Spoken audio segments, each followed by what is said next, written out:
એક હતા દલાતરવાડી. કોણ હતું? એને છે ને રીંગણા બહુ જ ભાવે. એ તો લેવા ઉભેલા એક વાડીએ.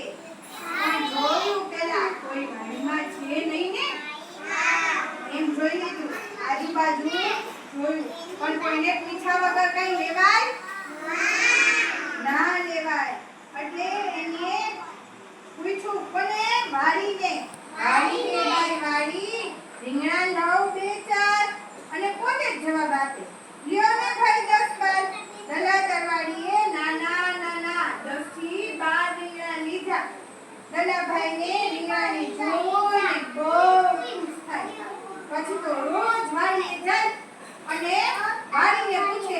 વાડી કોઈથી જવાબ આપે ના આપે, પણ પોતે જવાબ આપી દે. અને વાડીના માલિકને શંકા ગઈ કે તારા કોક મારા રીંગણા ઉતારે છે.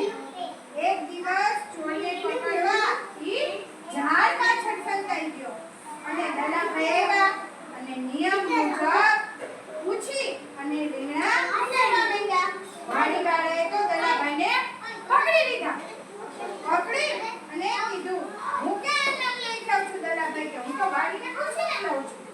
આ સાંભળી વાડીવાળાએ એક લાંબુ દોરડું લીધું અને દલાભાઈને બાંધી અને કૂવા પાસે લઈ અને દોરડાથી બાંધ્યા અને કૂવામાં ઉતાર્યા અને દલાભાઈને પાણીમાં અડધા ડુબાડ્યા. અને પછી બોલ્યા કૂવા રે ભાઈ કૂવા, ભૂકા ખવડાવું બે ચાર. અને પછી એને કૂવા પોતે જવાબ આપ્યો. શું? તો કે બે ચાર નહીં 10 12 ખવડાવ. અને વાડીવાળાએ મંડોળ ડૂબતા ખવડાવવા. કેમાં? કૂવામાં. પછી દલાભાઈએ હાથ જોડી અને આજીજી કરી અને છેવટે દલાભાઈને વાડીવાળાએ બહાર કાઢ્યા.